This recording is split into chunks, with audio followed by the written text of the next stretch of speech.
All right, welcome into the Keep Prowling podcast. I'm your host, DJ Beal, and I'm back with the Bahakel sports director, Jeff Taylor. How you doing? How was your holiday? It was good, man. We still full? Still full, always full. Still eating leftovers a little bit. I know, right? It lasts forever. To me, there's nothing better almost.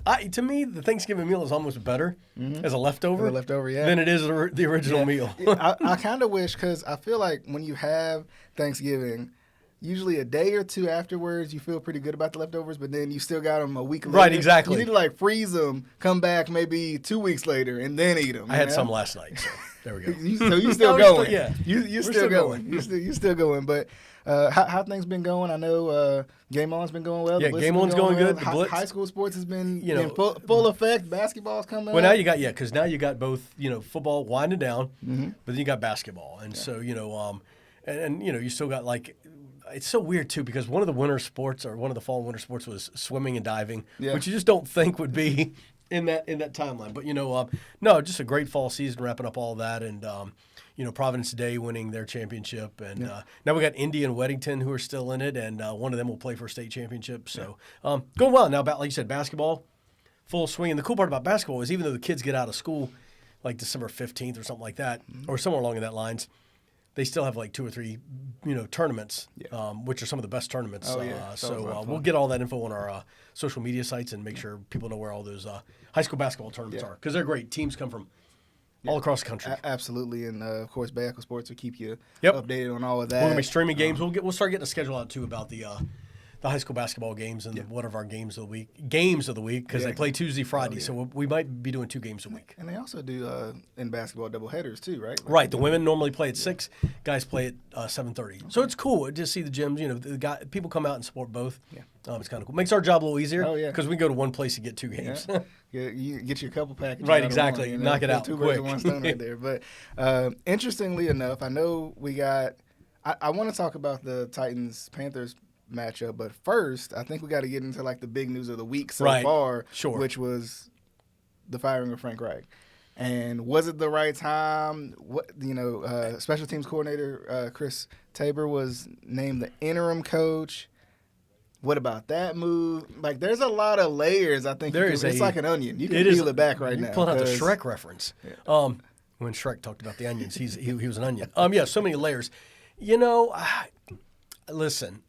I'm not a big believer in, let somebody get through a season. Yeah. And what bothered me the most about it, and we might talk about it too, is when Tepper had his press conference, and he specifically said there is a process involved. Okay, well, Matt Rule had a process. Matt Rule's process says it was going to take 4 or 5 years, and you kicked him to the curb because you didn't respect his idea of a process, and now you want to go ahead and say this is your process. Yeah. I don't like it. I don't get it. I don't understand it. And you're talking about and poor Frank Reich. You're talking 2 seasons in a row where you have been let go. That's true. In season. Yeah. From the Colts and now the Panthers. So I feel sorry for him, but I think it's much. There's a lot more to it in terms of Dave Tepper and his leadership and what people honestly think about him. I think, and I think it comes more to light as seasons go on, right? Because I think this is the 7th or it might be 6th. I think it's 6. I think this is the 6th head coach, whether it be interim or full contracted out head coach, in his tenure. And that 6 or 7 is too much. That it's are you saying and include the 2 FC coaches. Oh, yeah. The 2 Charlotte FC coaches who the FC coach this year went to the playoffs, and you fired him the day after they lost to the playoffs. It's hard to just fathom, what you're doing there. And it just becomes, and we might talk about it, but now where do you go with it? He made Chris Tabor the interim coach. You have Jim Caldwell in the building, who is a proven NFL coach. Yeah. Who's done some good things in this league. Some really good things. Some really good things in this league. There's some Super Bowl runs with his name attached to it. Yeah, we talked a little bit before we got going. Your thoughts on that? Because to me, did he just bring in Tabor and go, okay, we'll let him do the last however many games, then I can go select whoever. Yeah. But if he would have done Jim Caldwell, would it have come down to the Steve Wilkes type deal about there's pressure there, like, and that's what we was talking if about. he'd won his last 6 games? Yeah, like that's what we was talking about before we went live. Is like, I personally think he doesn't want the same amount of pressure he had last offseason, where it was like Steve Wilkes or somebody new. Like, whereas the guy who's proven, who hasn't really truly gotten his chance in the NFL, but at the same time has proven like, hey, I can do this, or should we go in a different direction? They went in a different direction, and you look even more silly because you didn't even let him ride it out to see, like, okay, what about, because we knew this season had a lot of expectation because of free agent signing and stuff like that, right? And the way the division just is. But what about, like, what about the rest of, like you know what I mean? Like, you sure? Like there's so many layers to unpack. There's so many layers to unpack in this situation, and it's frustrating because you say you're patient. You say even in the press conference, I'm a patient man, but then the track record doesn't show that. And kind of like you just said, my fear is you don't want the pressure of, you're an NFL owner. There's pressure every day, right? Right. You don't want the pressure of, if I put Jim Caldwell in that situation, then after Jim Caldwell probably has success because he's Jim Caldwell. He's been there. He's done that. He knows what he's doing. He's had young cores. He had older cores. He's seen everything in the league. What do I do? So I think, honestly, it's almost kind of beneficial for him to bring this guy up who he says he's going to lean on some other experiences throughout the building. But it's like, but also because he came right in and fired Josh McCown and Duke Staley. Oh yeah, right off the bat. Does the interim head coach have too much power too? Like, I would think so. Yes. What? And at the end of the day, in my opinion, at the end of the day, it should have been the GM who was gone. At the end of the day, Fitterer should have been gone. Mm-hmm. I mean, the moves he's made. Yeah. Don't get the moves he's made is why you're in this situation. Right. So why, it's like, hey, we want, to guide, it's almost like we want you to guide this ship. Yeah. But we're not going to give you anybody to work, we're not going to give you crew to work it. I mean, Frank, listen, I love Frank Reich, and I think he's a great guy. And to be honest, and this could go down to a much deeper layer of it also, I think he didn't want, the quarterback he has. Mm-hmm. Maybe. And who knows there. But the interesting about how this is all going to pan out is whether or not who's going to want to come here. Yeah, and that's an excellent question that you put out, not only to me but to everybody watching too, is who are you going to put in that spot? Because why would, kind of like you said, why would anybody want to come here if I'm a head coach? I'm on a short leash. I got an owner I have to meet with every single week. Who fires guys like, like it's nothing. Like, as they say in the old days, he fires guys like a bodily function. Yeah, well, yeah. I mean, it doesn't take long. And then the other thing is, I'm going into probably one of the worst situations in the NFL for at least the next season. Yeah. Because you don't have a first-round pick. You don't have a first-round pick? It's different when I'm coming in, I got a first-round pick. We were bad especially if it's the 1 or 2 pick. Yeah. Yeah. I mean. And now you don't have that. And, I'm going to go down another road real quick for you, too. And like I said, I feel bad for Frank. I feel bad for the players. But I especially feel bad for Bryce Young. Yeah. I feel bad for him. And I'm going to go back to something, and I was thinking about it this morning on my way to work. Bryce is in a horrible situation. Yep. And what I'm scared of is, and I'm going to pull it out here, I go back to Marcus Mariota. Mm-hmm. Marcus Mariota had 3 head coaches and 4 offensive coordinators in his first 4 years with the Titans. Yeah. To me, at that point, it automatically killed his career. Yeah. I mean, I know he's a backup now in Philly, I do believe, but the gist is, how do you expect somebody to thrive? Mm-hmm. And not only that, and this is where I think Frank made a mistake. I think Frank's kind of flaw in all of this. Like I said, I feel bad, and I think it's more of a Tepper and Fitterer deal than Frank in terms of blame. But when you gave the play calling up to Thomas Brown, yeah, for 2 weeks, and you're like, no, I'm going to take it back. Yeah. what does that do to your quarterback? Yeah. What does it do to What your does it do to quarterback? your What does it offense? do to your offensive coordinator? Right. Right. Right. Oh, you don't have. Right. I don't have confidence I don't in have you. confidence in you. I don't have confidence in Bryce. I don't have confidence in the receivers. I don't have confidence in the offensive And line. I think in Tepper's eyes, to give a little bit of credit, maybe he's going, okay, I got a coach who can't make up his mind. Mm-hmm. I need somebody who's going to be a little more authoritative. Mm-hmm. But I don't. But just for Bryce, you've had not a great season. Yeah. Granted, you don't have the tools around you, or at least have not stepped up to the plate like they should. Yeah. And now all of a sudden you're firing the coach midway through. Who knows what's the play call, and who knows what the future is going to be. Mm-hmm. Whoever Tepper's at a point now where he has to really, really, really figure out how he's going to save his relationship with the team, and save his relationship with the city. Yeah. Because whatever he does next, it's got to be a knockout. Yeah. And to me, there's one guy I would go after and throw a boatload of money at. Who is it? I'd go get Eric Bieniemy. I think so too. I mean, I would. I'm on the phone. I'm going, listen, whatever you want. Yeah. Come on. You would get him over Jim Harbaugh or maybe absolutely a Bobby Slowick out of absolutely Houston? Absolutely. Okay. I know people are talking about Ben Johnson out of Detroit, the offensive coordinator. Yeah. Detroit, who's done some great things. But that to me is a home run ball where all of a sudden, because you look at the system that they run in Kansas City. Yeah. That could be run here. Yeah. And you got to, listen, Bryce Young is not Patrick Mahomes yet. Right. But I'm just saying that type of quarterback that's mobile and stuff like that, there you go. And somebody that's helped him get develop, to a different level. Develop. Yeah, right, exactly. So I think also one of the most important things, and be sure to let us know in the comments or wherever you may be watching, or on Twitter at Bahakel Sports as well. Like who would you want to see as the head coach of the Panthers? Because I don't think Tabor's going to be that guy unless he just lights the world on fire or something. But the struggle for me is I like Eric Bieniemy, and I think honestly if he wants to take not necessarily a linear move but a lateral move, right, then go up the ladder. Right. If he wants to go up, get a promotion, because he, obviously he wants to be a head coach at some point. Sure. And he deserves it. And, you have to kind of poach him away from Washington because they're probably thinking the same thing. Right. That's why they hired him. Right.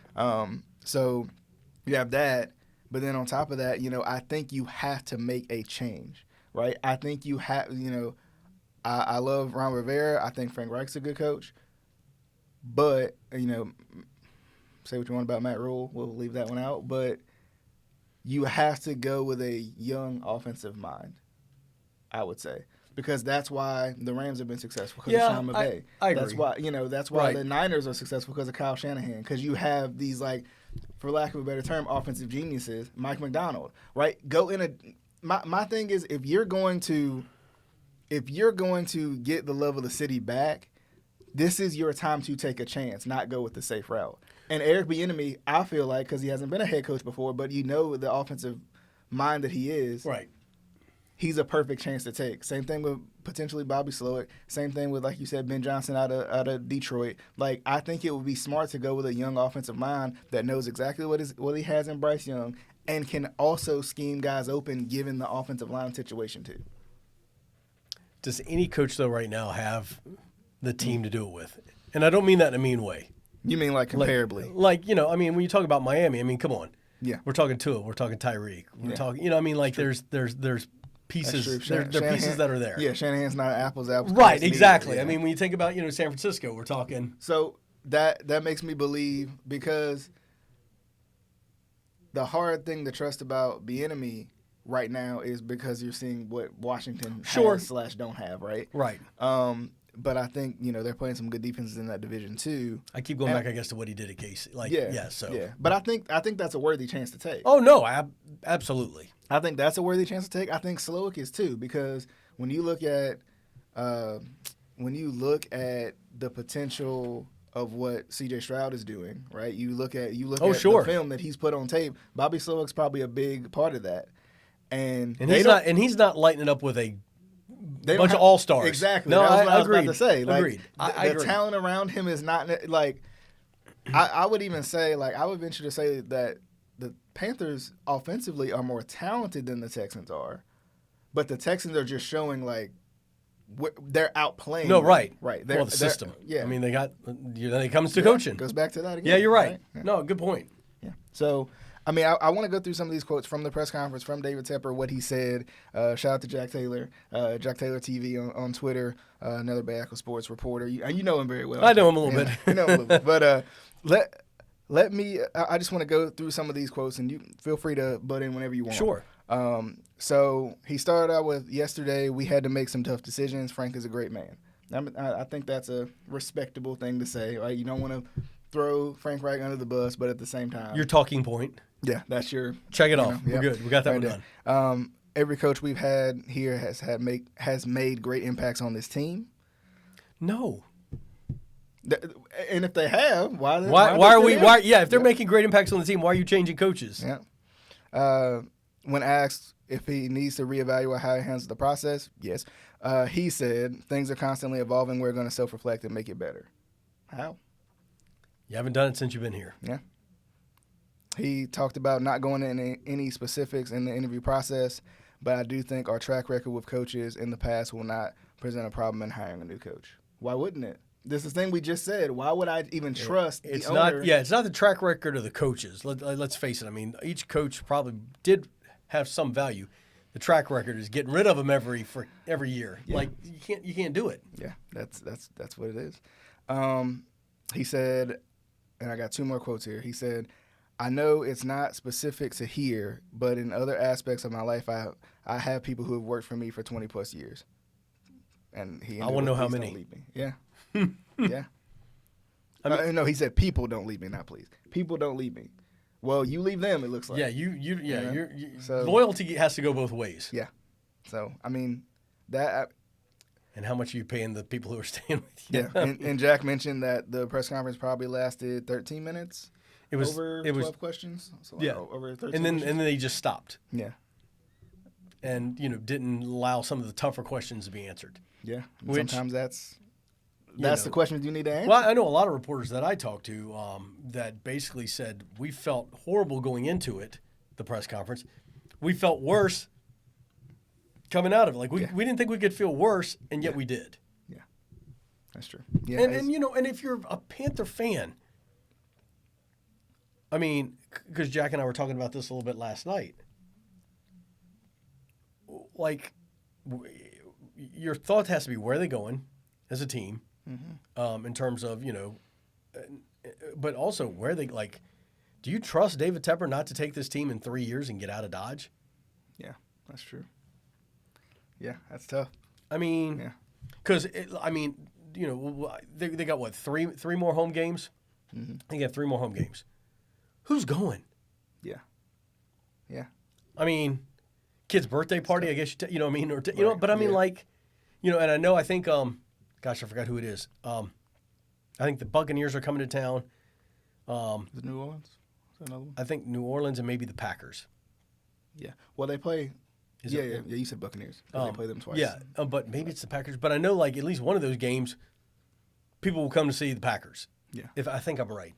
But and I think it's worth seeing the in-division games too, because I think the division is it's tighter than it looks. Oh, the divisions. So it can be a competitive game when you actually watch. Division's horrible. Yeah. So, but anyway, I mean, the Panthers are in a tough spot, especially coming off the loss to Tennessee, where I felt like it's funny. You said, and I'm curious to why you felt this way, but you had said the Panthers were probably going to get their second win of the season against the Titans, and I felt like it was a perfect scenario for the Panthers because the Titans are slow it down, ground and pound, right, like time possession type team, where the Panthers can play that. They haven't been able to play that style of football this year, but that's because they've been going up against high-powered offenses. Right. Whereas not the Titans are, but Titans can slow it down, right? They're going to play. Hand it off to Derrick. Give Derrick 24 times. Whether you expect it, we don't care. It was a very interesting. Well, at that point, I just had no faith in my Titans. But like they're 4-7 now, and they're 4-0 at home. Mm-hmm. So go figure. But here's the gist, and here's what got to me a little bit was like, and I don't understand it. When it comes to the coaching and with Bryce or whatever. The very first play of the game that they were on offense, it was a rollout.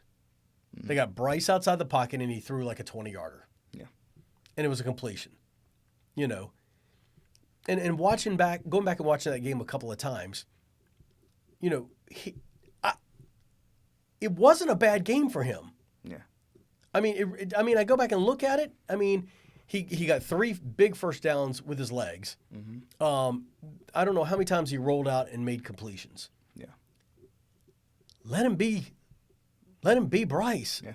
I mean, like the times he had to sit back in the pocket, which there is none with that offensive line, he got crushed. Yeah. I mean, there were a couple times I think Jeffrey Simmons hit him and Tierra Tartan. I'm sitting there going, is he going to get up? Just crush or whatever. But the times he rolled outside the pocket, threw on a dime, got the first down running the football or whatever. Yeah. And that when you get back to the younger minded coaches who are a little more like, they understand that you can't have this, the pocket passer to me is the last of a dying breed. It is. Yeah. It really is. Because if you go to the Patrick Mahomes and you go to even the Josh Allens and you go to, whatever, Desmond Ridder, I mean, he looks better when he's outside the pocket. Overall, I didn't think, listen, it was a 17-10 ball game. Yeah. Right? Yeah, 17-10.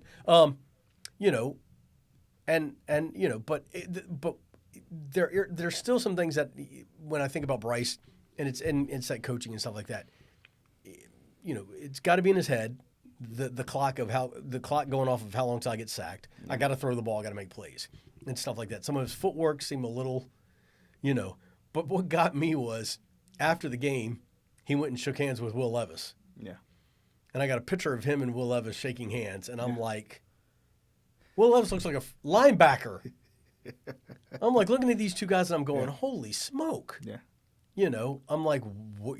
So, but it was a good ball game. But like I said, the Titans played well on defense and stuff like that. But I didn't think overall that was the first time where I sat there and said, okay, Bryce. Yeah. What do you think of Will Levis so far? From what listen, I know he had the great opening game when he came out against, was it the Bengals or whatever? And he threw the 4 touchdowns or whatever. Yeah. He's got a 60% completion rate. He's 6 touchdowns, 2 interceptions. Mm-hmm. And I think he looks like an NFL quarterback. I mean, his footwork, his arm strength is insane. Might be the best in the class. Huh? Might be the best in that class. Well, here's the interesting part. Like, I saw a stat today. Like, out of the 6, do you know how many quarterbacks have played this year in the NFL? It's been 63. Been a lot, yeah. Okay. That's crazy. I know. Out of the 63 though that have played, only 9 have a 2-to-1 touchdown interception ratio. Mm-hmm. And it's C.J. Stroud, Will Levis, and Trevor Lawrence. Yeah. That AFC South. Yeah. And you get Anthony Richardson back for the Colts. Mm-hmm. It's gonna be fun. That's a crazy. But I like Will, and I think the Titans just need to give him time. For me, we got Mike Vrabel, who I don't think is. I love Mike, and I think he's done a great job. Has his time passed? I say he'll be in New England next year as head coach. But I like Will. I think I think the kid can ball out, and But like I said, at the end of the day, for me, Bryce, I thought looked. I mean, if you go back and look at their numbers, they were comparable. Yeah. Him and Will were very comparable in terms of their numbers. They were. So, you got to let Bryce be Bryce. Yeah. We keep talking about it. Yep. So, I mean, overall, like I said, a good ball game for him. And I think the defense played well, and it just was what it was. Yeah, and I think, and it's interesting because I've been kind of asking this question over the past couple of guests I've had on the show. What do the Panthers do, right? Should they go all in on offense and we're gonna, because the prospect of trading Brian Burns because you have no first round pick, it continues to come up, not because you want to, but because you put yourself in a position where you're like, there's a thought where it's possible that they could be bad for the next couple years just because you can't even be bad and bounce back and be good. Right. To me, I think when you talk about what they do and going forward and stuff like that, you could trade Brian Burns and probably get a first round pick or whatever. But the gist is, You got Fitterer still making decisions Yeah. or whatever. And then what do you do? Like, to me, the best thing Carolina Panthers could do, because listen, Bryce has, like I said, I think he has, a good future. You've got Adam Thielen. You've got, DJ there. You've got Chuba Hubbard, which I think the man can run the football. Yep. Your offensive line just, yeah. It's, there. Start there. Go get yourselves a couple, whether in the free agency or whatever, go get yourself a couple of offensive linemen. Whatever pick you have at the top of the second round, go get yourself an offensive lineman. And I think, too, shoring up this offensive line even 50% more than what it is right now, I think it will blow people away how much better this offense would look. Oh, absolutely. No question. I really, no question. No matter who's calling plays, right? I think, now that is an important component, because if the person calling plays realizes, hey, this offensive line is not that great, I need right. a hot route every single time. Right. I think that's where it starts. I think you have to start. No, listen. Before you even consider trading Brian Burns for a first round pick that might not be anything. So, Panther fans, don't get mad at me because I know I still talk Titans, but I'm trying to make comparisons. There were 6 years in a row that they picked offensive linemen. 6 years in a row, and it was. Mike Munchak. It was Bruce Matthews. It was Michael Roos. It was 6 guys that played together for 10 years. Yeah. And you had Eddie George in the backfield.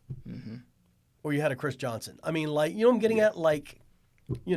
Go get yourself some linemen. Yeah. And some of it, too, probably has to do less about the talent on the line, but the cohesion of the line, too. Absolutely. Right? I feel like I can trust Bradley Bozeman a little bit more because I've seen him be successful in the league, right? But, my other question is, if Orlando Brown I don't know what his contract is, but if Orlando Brown Jr. becomes available or somebody like that, do you go grab him?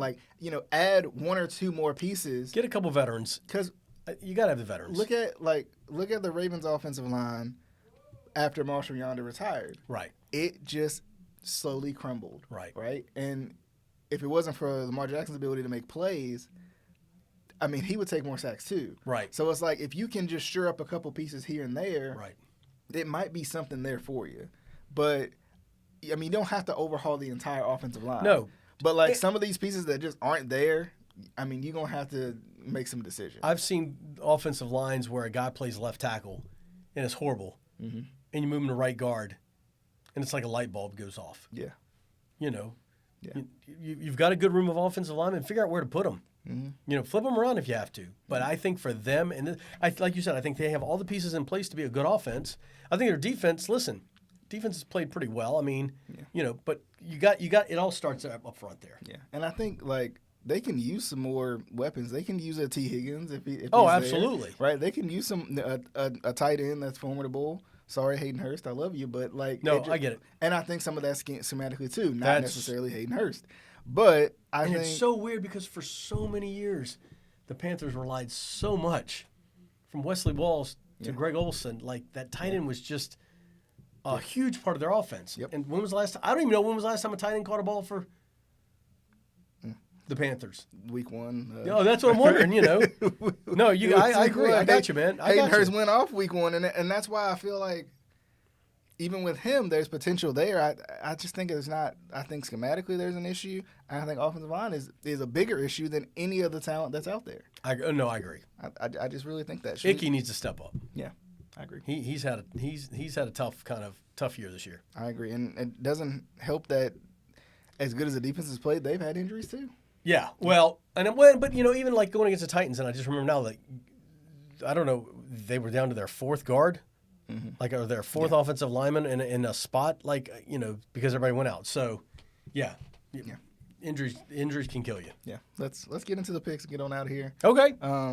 Let's jump into the Thursday night football matchup. Not 3 games this time. Yeah, not 3. I'm gonna miss that though. But Seattle at Dallas, an interesting game.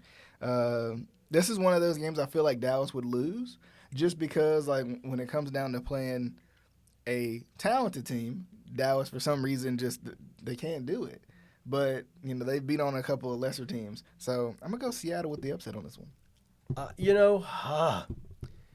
think a healthy Geno Smith, And I agree with what you said. This is the type of game where Dallas is kind of on a roll. Everybody kind of has confidence, and does Dak go back to being the Dak of old where he puts up 3 or 4? And that secondary is pretty good for Seattle, and that front line will get at you. So I'm going with Seattle to pull the upset. Okay. Indianapolis at Tennessee. Whew. Well, Tennessee's 4-0 at home. Yeah. They're not completely out of the playoff race, although I think they are. But I'm going to go Tennessee. I think that at home, Will Levis is starting to come together a little bit. And, Gardner Minshew, listen, the magic mustache, call him what you want for Indy. Yeah. Jonathan Taylor couldn't miss this game, but Zach Moss has done a good job. But I think Tennessee's going to play their ball game and get the win.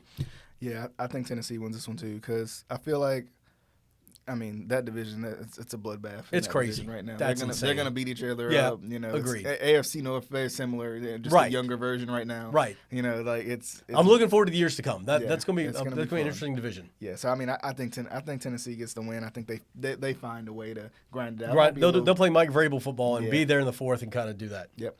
The LA Chargers versus potentially, as you said, Mike Vrabel's new job next year. Yeah, I know. The New England Patriots. Yeah, Chargers. New England's whatever. Yeah. New England. I would never say New England's horrible, but they're horrible. Yeah, the Chargers are one of the biggest disappointments in the league this year. They are.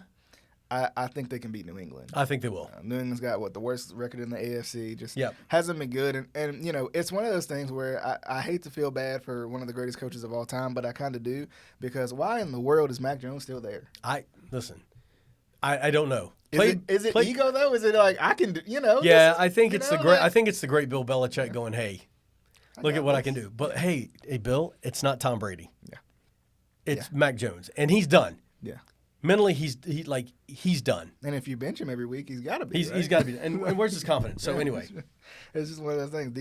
Detroit at New Orleans. Listen, I think Detroit's playing some of the best ball there is. I think Detroit's a sleeper for the Super Bowl. I wouldn't go that far. I think they are. I think they could. I'm going Detroit. Okay. I'm going to go Detroit, too.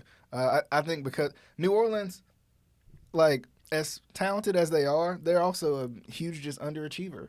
They should be far and away running away with this division. Agreed. As talented as they are. Yes. With Derek Carr, you would expect, the job should be done. They should be going like this, running off into the sunset, but they're not. So I'm going Detroit. Detroit is a good team. They've proven me wrong time and time again, so I'm going to not bash them too much. But Atlanta at the New York Jets. Jets, Jets. I think listen, I don't care. I like the coach. Yeah. I think they're tough at home. And I don't know. I don't buy into Atlanta. Yeah. I don't know. I hate to say this out loud and in front of a microphone while I've hit the record button, but the Panthers are 4 games out with 6 games to go. I'm just saying. You stack a couple losses. It's a whole new ball game. But anyway, I'm gonna stop. I'm gonna stop before I get optimistic again. But yeah, I think that's a tough one. Yeah, it is a tough one. Somebody wins 3-2. I think the Jets.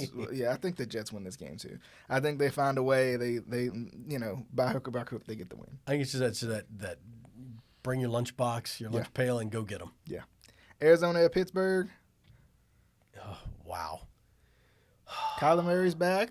I'm going Arizona. Kenny Pickett. I don't think Kenny Pickett's that good. I think that their defense is a different ball game, but I just think Arizona has a little more of an offense to get the job done. Yeah, I think with Arizona, once again, I think Kyler Murray has a lot to prove because there's rumors out there that he might be out the door. Oh. And because of that, he'll be a steal for whoever grabs him. I think. I'm not saying he's done a whole lot in the playoffs per se, but he's been successful in the league, right? Right. Like Arizona's not the same team with him as they are without him. So I think Arizona gets this win. I think at some point Pittsburgh's defense is gonna have to wear down. Pittsburgh's defense is carrying this team. Oh, you're right. No, they're on the field more than anybody, probably. Yeah. Yeah. So Pittsburgh just fired their offensive coordinator a couple weeks ago. So and they put up 400 yards off. They looked a whole lot better. So I don't know if I see. Hey, Dave Tepper, stay away from Matt Canada. I'm just letting you know, Dave. Might not be your next. No. Miami at Washington. You know what? I'm going Commanders. Are you? I am. I think that this is a game where Washington once a year pulls a rabbit out of their hat. Okay. And I think their defense is pretty stout. Yeah. And I think Miami is due for some type of letdown. Yeah. So I could see it happening. Yeah. I could see it happening, but it's not. Miami is winning this game because Miami, although I think Miami should be dominant, and I don't think they are, I think they can figure out a way to win this one. Yeah, no, I get you. Denver, I wish I wouldn't have jumped off the bandwagon way too soon with Denver because they broke my trust. When you break my heart, it's hard to get it back together, okay? But Denver now is just they a different team.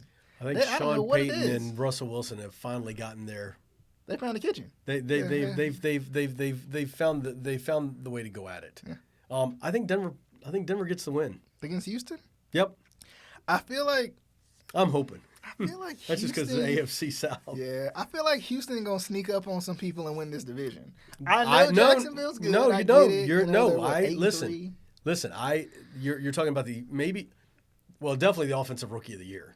Yeah, I think without any question. I don't know. I think Denver's kind of is it that one team that starts out slow and then just has this magical run. Yeah, because everybody doubted Russell. Was it Jacksonville last year? I think. Yeah. You know what I'm saying? So I'll go Denver, but okay. Yeah, I'm gonna go Houston. Just for fun. Carolina at Tampa Bay. Carolina can win this darn game. They can win it. They can win it. Will they? That's the whole question right there. Because Tampa Bay is also as talented as they come, right? Like when it comes to the guys around Baker. Say what you want to about Baker. No offense. My guy. Okay, I like Baker, but I just feel like Carolina can sneak out a win right here. This is like after the coach gets fired, the emotional aspect of it. That's when you start winning games. I don't know what it is. We saw the Raiders do it. I know. A couple weeks ago. I know. So. I'm going Panthers. I think they can get the win. I'm not sold on Tampa's defense. Yeah. I think the look at how, like you just mentioned, how many teams in the NFL, in the history of the NFL, lose a coach midseason, and the next week come out and play the game of their life. Yeah. Nothing to lose. Yep. 0 to lose from here on out for the Panthers. Yeah. Go have fun. Yep. Play ball. And I think against Tampa, in Tampa, I think it's something that they could do. I'm going to go Carolina. I agree. And we didn't necessarily preview it per se, but I feel like with Carolina and Tampa, it's one of those where they're almost even. Like Tampa has a more talented cast on offense, of course, with future Hall of Famers and all kinds of stuff. But with Carolina, it's just like this is one of those games they can slow it down. Well, and if the front four can get after Baker, I know he's your boy, but listen, you get in Baker's head. Yeah, that's true. And you get him, you get him thinking. Yeah. So I think they can win. Yeah, I'm going with. Baker's a giving man. Okay, he'll give it to you every so often. No, he'll let you have it. Listen, but the thing I love about Baker is Baker Mayfield. What I've seen from him in his playing career, he's going to go hard every play. Yeah. There's not a play that he's going to take off. Yeah. You know what I'm saying? He's out there 150% giving his all, and he wears everything on his sleeve. And to me, I love that about a football player. Yeah. But I think Carolina can get a win. Yes. I agree. Cleveland at Los Angeles. If Joe Flacco plays this game, Cleveland about to win, okay? I'm telling y'all, Cleveland about to win because Joe ain't done yet. But anyway, that's personal bias right there. I like Cleveland there. Yeah, because, with the Rams, I feel like another team that's kind of been – it feels like they've had, like, these firework moments, but, like, these, like, sparkler moments where they're like, oh, my goodness, they might actually be decent. But they had the Super Bowl run. And what have you done for me lately? Yeah, they got rid of the picks. That's about the most PG way I can say it. Right. No, I like Cleveland. Listen, that defense will eat them alive. Yeah, I think I can see that too because Cleveland's defense is for real. Cleveland's defense is for real. So yeah, I think regardless of who plays quarterback for Cleveland, I think Cleveland wins this game. San Francisco at Philadelphia. What's a good one? Listen, after watching this past week, Philly at home. I think Philly is a team of like destiny, and this one could determine who goes like where and who's going to be on the road and who's not. Yeah. Jalen Hurts. Listen, they had a great game this past week. Went to OT or whatever. I like Philly. Mm-hmm. Well, I feel like I like Philly. I trust Philly. I don't think Philly looks as good as their record says they are, but they are good. Right. No, agreed. But the one thing about these little like revenge games, like grudge matches, like in the regular season, a lot of times the team that lost in the playoffs the year before ends up winning this one. So I think San Francisco's going to win this. No, I think it's going to be close. I think it's going to be good. Yeah, it could be a shootout. Yeah, like a 41-38 ball game. I could see it. You went Philadelphia on that one? Yeah, I'm going Philly. Cool. All right, Sunday Night Football, Kansas City at Green Bay. Actually, oddly enough, this is the first time Patrick Mahomes has played in Lambeau, which is crazy to think. Are you serious? Yeah, they've been promoting it all week. Like the fact that that's the thing. That's the story of this game. Listen, I feel the love. I feel the love. I think Green Bay gets it done. Okay. I think at that, not that Kansas City's not used to playing in cold weather or in a loud stadium. Yeah. I just think Green Bay starting to find some things, starting to figure some things out. Listen, Patrick Mahomes, I love you to death, but you have no help. Okay. You have no help except Travis Kelce. You don't think Rashee Rice is coming into his own right now? No? Not yet. No. Okay, not yet. I need to see them. Pacheco? None of those guys? No. I need to see them put together an entire ball game where, like, I feel it's a spot Green Bay can win. Maybe Kansas City is what I think Philadelphia is, right? Like the team that the team with the good record, but not as good as the record says they are. Well, as much as I say, you take Mahomes off the Chiefs, and they're a 2-win ball game. Yeah, 2-win ball club right now. That and I think too, like we talk about scheme a lot. Like they don't have the most talented cast of all time. When it comes to outside receivers, Travis Kelce, one of the greatest tight ends of all time.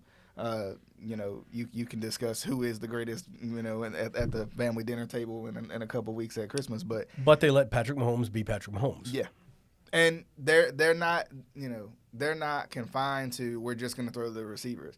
Patrick Mahomes has had probably like the most touchdowns to running backs and tight ends. Sure, absolutely. As anybody. Well, when everything breaks down. Yep. Somebody got to get open. Somebody got to get open, right? And they do, right? That's what they're taught to do that, which is I think another thing that other coaches need to poach from them is like, absolutely. If you're gonna have these guys that can extend the play, they need to find little windows within the within the zones. But right. So I think for this one, I'm gonna go Green Bay too. I don't know. I'm feeling the upset too. I'm feeling it. Yeah. I'm feeling it. Sunday Night Football, you expect Kansas City to come out and put off these fireworks and all this. I think Green Bay. I don't know. I think they're getting it going. I like Jordan Love, and it's weird because like when you watch Jordan Love, I really feel like he looks like a young Aaron Rodgers almost. The way like his cadence, the way he throws the ball. I'm not saying he's gonna be that. I'm not saying he's there. I'm just saying like the look of it. Right, the look of the offense looks very similar to what it's looked like in the past. Well, people are starting to have confidence in him. Yeah. And I think they should. Monday Night Football, Cincinnati at Jacksonville, another good one. Well, would have been a good one with Joe Burrow, but no Joe Burrow. Another JB, and that's fine. Jake Browning, but Jacksonville should by far and away win this game. Yeah. But ain't this one of those games where Jacksonville will come out completely flat and just lose? I can see that too. Yes. And in Cincy, when you lose, Joe Burrow, everybody's like, we're going to take it up a notch. And does it improve other people's games? Yeah. I don't know. But I think Jacksonville's just, I hate to say it, it makes me nauseous. I just think that, they're too tough right now. Okay. I like it.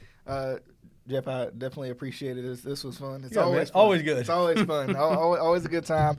We're going to go ahead and sign off. The Keep Prowling podcast is on all major podcasting platforms where you can also find my guy right here, the 704 High School Highlight. As well, if you're on BahakelSports.com, you may be watching there. You can find Game On, The Blitz. Everything you're everywhere. We're doing. We're everywhere. We're working hard. It's and that's all. That's always good. More content we're a team. Is always fun. We wouldn't do our stuff without you, so we appreciate you guys. I appreciate it. But definitely, we'll see you guys on the next episode of the Keep Prowling podcast. Until next time, definitely hope you guys enjoyed the show. We'll see you on the next one.